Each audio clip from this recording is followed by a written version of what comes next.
कहानी की शुरुआत में हम एक बड़े से ड्रैगन को देखते हैं जिसके 2 सिर थे और वो गांव वालों पर हमला कर उनकी जान ले रहा था। इसीलिए सभी गांव वाले अपनी जान बचाने के लिए इधर उधर भाग रहे थे। तभी ड्रैगन एक औरत के पीछे पड़ जाता है जिसने अपने गोद में छोटे से बच्चे को लिया हुआ था। और जब वो ड्रैगन उस औरत पर हमला कर उसके बच्चे को खाने ही वाला था, उसी समय वहाँ एक हसीन योद्धा लुई आ जाती है जो उस बच्चे को बचा लेती है। इसके बाद जब वो ड्रैगन उस पर हमला करने ही वाला था, तभी आसमान से एक कुल्हाड़ी आकर उस पर लगती है और देखते ही देखते कुछ और योद्धा भी आसमान से आकर उसे घेर लेते हैं। वो सारे योद्धा अपने दिव्य अस्त्रों से उस ड्रैगन पर हमला करते हैं। फिर हमें पता चलता है कि एक इच्छाधारी शैतान ड्रैगन का रूप लेकर तबाही मचा रहा था। योद्धाओं के हमले से वो ड्रैगन अपने नॉर्मल रूप में आ जाता है, जिसके बाद उसकी लड़ाई लुई से होती है और लुई उसे बहुत बुरी तरह से मारती है। इसलिए मार खाने के बाद वो शैतान वहाँ से भागता है, पर भागते हुए उसकी टक्कर कांजू से हो जाती है।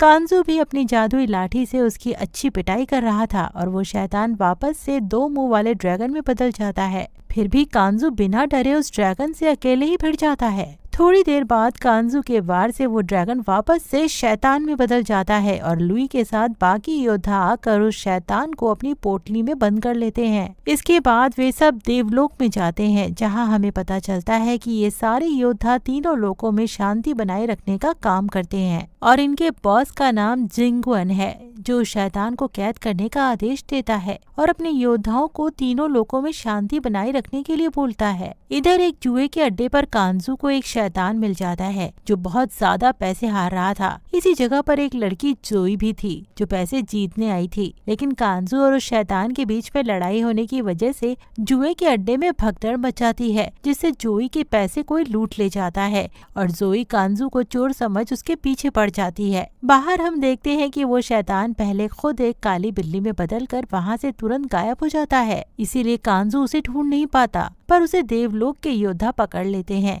क्योंकि उनके अनुसार कांजू ने उनकी एक खास तलवार को तोड़ दिया था। अब सारे योद्धाओं से कांजू अकेले ही लड़ रहा था और उन सबको जोई देख लेती है। वो समझ गई थी कि ये आम लोगों की लड़ाई नहीं है, लेकिन फिर भी वो अपने पैसों को वापस पाने के लिए आंख बंद कर उन सब से लड़ने चली जाती है। पर आंख खोलते उसे वहाँ केवल घायल कांजू मिलता है और जब काफी देर बाद भी उसको होश नहीं आता, इसलिए वो उसे अपने घर ले आती है। अगली सुबह हम जोई को देखते हैं जो अपने गांव के छोटे बच्चों को कुछ खिलौने देकर उन्हें खुश करती है। वहीं हम कांजू को एक कुटिया में देखते हैं जहां एक मास्टर अपनी शक्तियों से उसके घाव को ठीक कर उसे होश में लाता है। होश में आते ही कांजू मास्टर पर हमला करने वाला था क्योंकि उसे लग रहा था कि वो मास्टर को कैद करना चाहता है, पर तभी वहाँ पर जोई आ जाती है। मास्टर उसको वहाँ से भेज देते हैं और कांजू भी उन्हें धन्यवाद बोलकर वहाँ से निकल ही रहा था, लेकिन तभी उसकी नजर कुटिया में लटके ढेर सारी पोटलियों पर पड़ती है, जिसकी वजह से उसे समझ आता है कि मास्टर भी एक बहुत बड़ा योद्धा है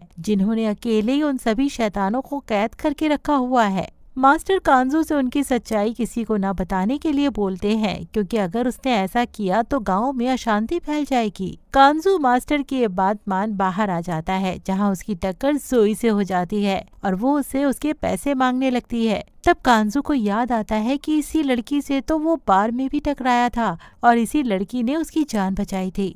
वो जोई को समझा देता है कि उसके पैसे उसी जुए के अड्डे में होंगे क्योंकि उसने उसके पैसे नहीं चुराए थे।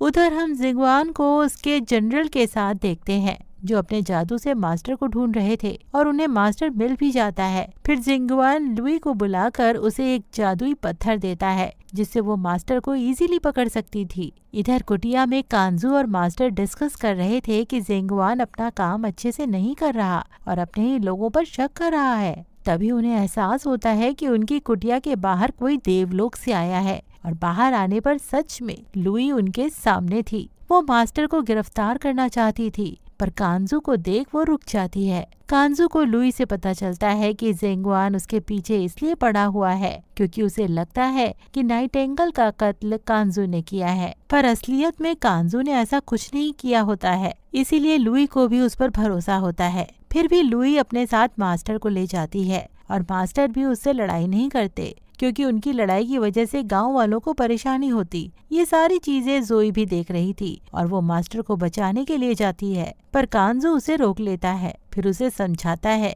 कि उसके ग्रैंडपा इमोरल है और वो हेवन को छोड़ अर्थ पर आ रहे थे, इसीलिए उन्हें सजा के लिए हेवन ले जाया गया है। ये सब जानकर जोई हैरान थी, पर वो कांजू को मना लेती है कि वो उसे ग्रैंडपा को आखिरी बार दिखाने ले जाए। इसके बाद हम दो सैनिकों को एक गुफा में देखते हैं, जहाँ ये दोनों जाकर उन सैनिकों को बेहोश कर देते हैं। दरअसल वो अभी दो मुंह वाले ड्रैगन के पास आए थे जो हेवन में कैद था। अब वो उन्हें बता रहा था कि नाइटेंगल को किसने मारा है, लेकिन तभी कोई उसे मार देता है। इसके बाद कांजू और जोई को सारे योद्धा और सैनिक घेर लेते हैं, लेकिन कांजू वहां से जोई को बचाकर निकल जाता है, जिसके दौरान उसे तीर लग गया था। अब जनरल जिंगवान को बताता है कि कांजू ने उनके कैदी को भी मार दिया है, इसीलिए जिंगवान उसे पकड़कर कैद करने का फैसला करता है। इधर अर्थ पर जोई कांजू की मलहम पट्टी करती है, जहाँ इस दौरान दोनों के बीच की नजदीकियां भी बढ़ गई थी और जोई के जाने के बाद कांजू से मिलने लुई आती है।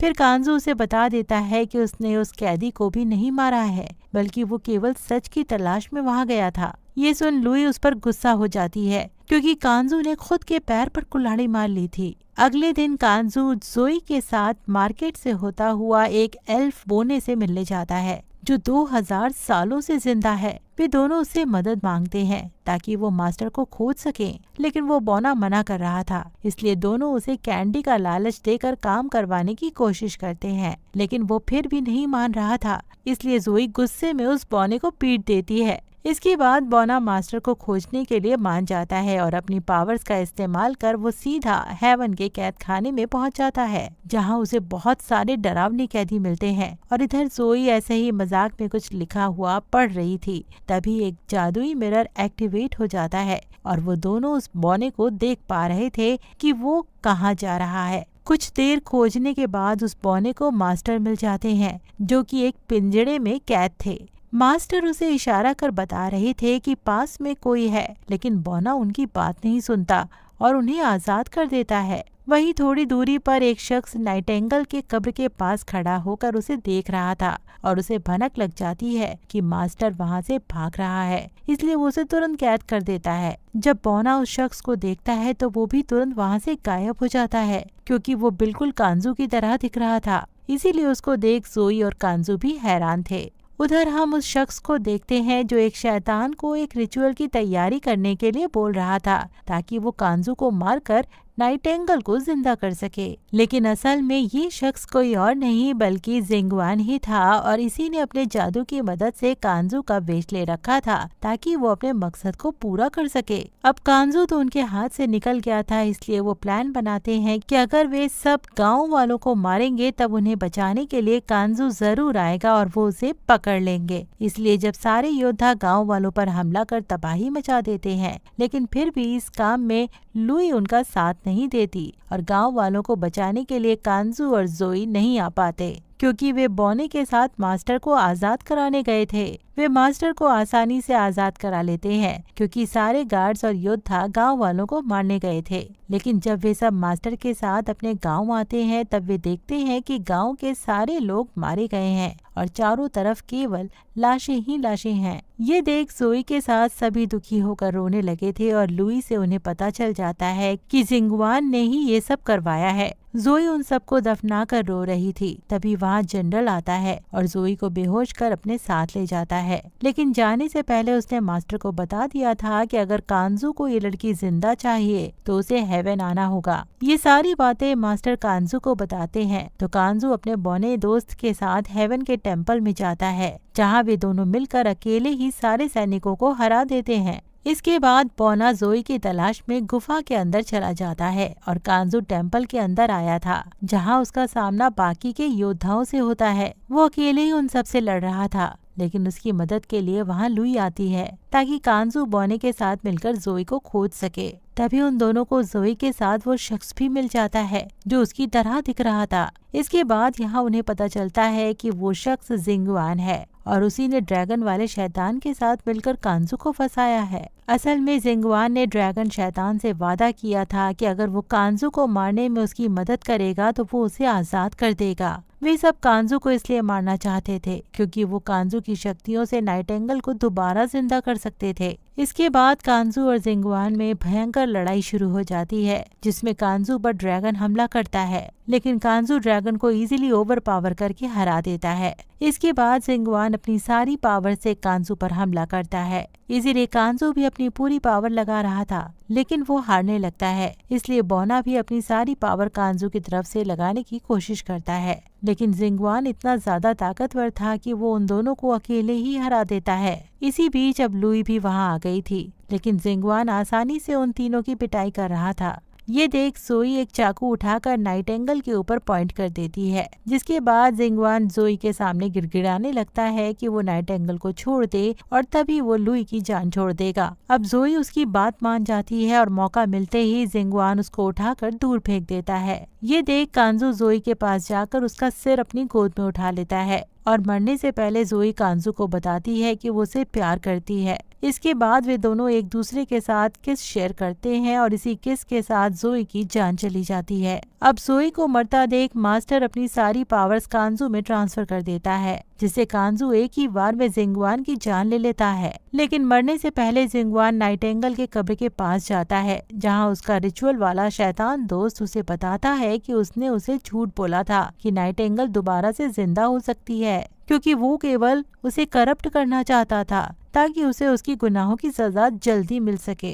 जिंगवान के मरते ही हम देखते हैं कि नाइटेंगल जिंदा हो चुकी है, क्योंकि टेम्पल के हेड के साथ ही एक नाइटेंगल जन्म लेती है और मरती है। लास्ट में हम देखते हैं कि टेम्पल का हेड कांजू बन चुका है और उसका बौना दोस्त भी अब एक योद्धा बन गया था। वहीं पर हम जोई को देखते हैं जो दोबारा से जिंदा हो चुकी है, क्योंकि कांजू ने उसे अपनी नाइटेंगल चुना था। इसके बाद मूवी यहीं पर एंड हो जाती है। लेकिन अगर आपने पिछली वीडियो को मिस कर दिया है तो लेफ्ट वाली वीडियो जरूर देख लेना, और वीडियो अच्छी लगी हो तो चैनल को सब्सक्राइब करके नोटिफिकेशन को ऑल पर भी सेट कर देना।